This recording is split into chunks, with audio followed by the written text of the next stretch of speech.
Hello, so today I'm going to talk about the 3 biggest mistakes you make when starting a natural hair journey.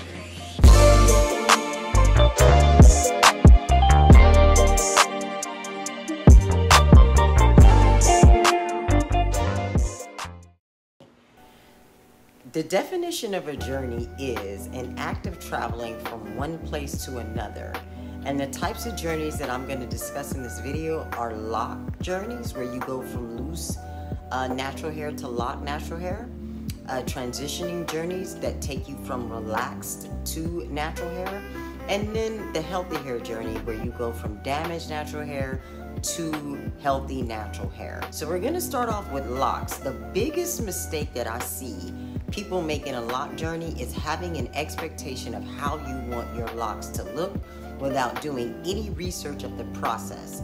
So there's a video that's a perfect example of this that went viral last week, of a woman who had a meltdown after getting interlocked starter locks.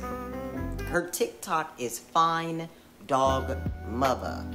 No, because I thought y'all just be saying, I'm on my lock journey, because y'all thought y'all be better than everybody because y'all be wearing y'all real hair. Like, I didn't know this shit was a fucking journey for real. Like, I thought this shit was something y'all made up in y'all head. Like, y'all. Long story short, she was advised by her followers to get interlocks. Why, I don't know, but that was the advice. And she took the advice and she went and had them done. She didn't like them at first, but then she made some follow-up videos after the breakdown video. She explains why she broke down, and she said it was because she didn't know she would lose so much of her length. She wasn't happy with the loctician that she chose. She felt like her hair was super dry.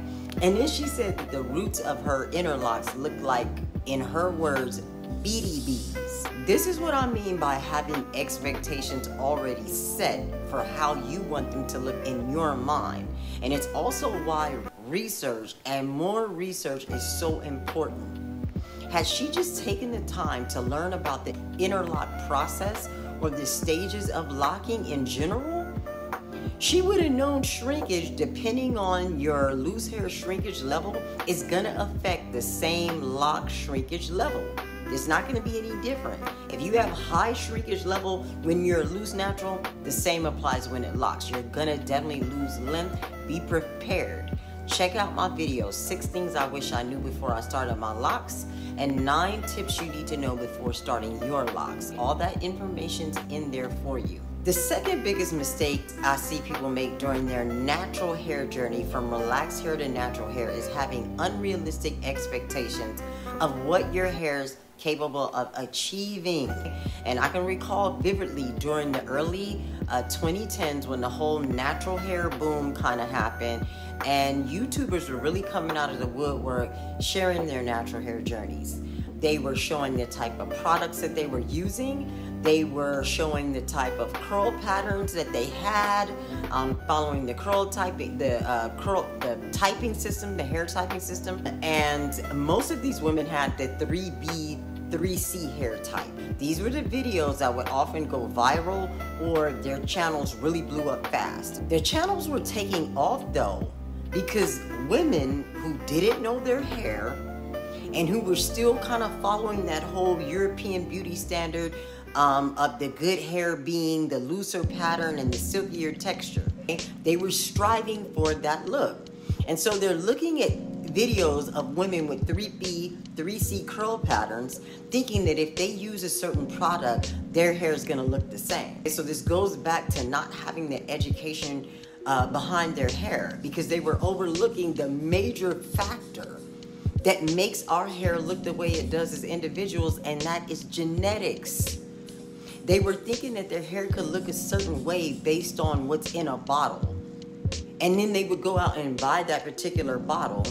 And then when their hair didn't look the way the YouTubers looked, they got upset. And now we have natural hair transitioners, right, coming out with videos bashing influencers who were just doing their job. The reason why that happened was because they weren't educated on what their hair was capable of doing. They were constantly in comparison mode to the YouTubers they were watching, desiring that. And I also want to add that just because a YouTuber doesn't have the same curl pattern, texture, density, or look of your hair doesn't mean that you can't benefit from the information they're giving you on their channel. Because it's a lot of women out there who have 3A, 3B, 3C curl patterns, and they also talk about their hair care regimen. They talk about their deep conditioning regimen. They talk about the things that they do to keep their hair healthy. It's not just about popping curls. But if the viewer is choosing to hone in on, I want my curls to look like that, they're comparing their hair. They don't have any realistic expectations or views about what they have genetically going on, because their desire to have hair that looks like that is so strong. It's like they ignore the obvious of what their hair looks like. And then they want to say that the YouTuber is committing false advertising. And you also set up unrealistic expectations for the stylist that you choose. We are not miracle workers. We can't give you something that you don't genetically have. And I think that that was one of the most frustrating things about working with sisters for me at one point, especially when I started focusing on not adding hair back in 2020, when I changed that and I just started working directly with real hair, well, even with synthetic hair. I must say that too, because when I was doing lemonade braids and stuff like that, women would still have unrealistic expectations, because they send me a picture of a woman with braids who has full edges, healthy hair. Hair might have been added, but again, braiding someone's hair who has a full hairline, healthy hair, it's not thinning anywhere, the outcome is going to be completely different from someone who has thinning edges, thinning hair all around, it's broken off, it's damaged, and it's all different types of lengths. All of this affects the end result that you're going to have, and you have to be realistic about it. It even affects what we're able to do as braiders and as natural hairstylists. So please be aware of that. It's not always the stylist's fault. You have to know what you're coming to the table with. And the third biggest mistake is the mistake I see during healthy hair journeys. And that's the inability to give up the desire for instant gratification. As a stylist who doesn't work with added hair, like I said, on the norm, I'll meet sisters who are struggling with traction alopecia. They want to stop covering up the damage. They want to stop making it worse. Or I'll meet sisters who were silk press naturals, who now want to be able to wear wash and go. So it's going to require them to restore their curl pattern and their density. So they book consultations with me because they're ready to wear their real hair. I give them the best styling options for their degree of hair loss and for their level of hair health.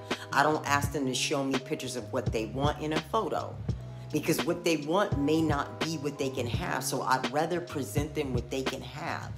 I assess what they have right now going on with their hair, and then I offer the best styling options for where they are right now. I also assure them that with consistent care, the condition of their hair is gonna visually improve.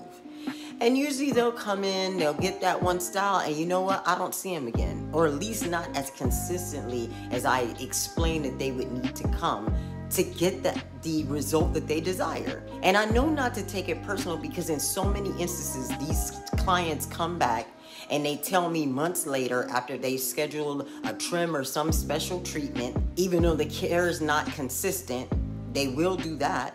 And then they'll be like, well, it's just really hard. The style didn't last. There's certain things that make them want to now go back. And again, it's the instant gratification. And I get, as women, we all just want to look pretty.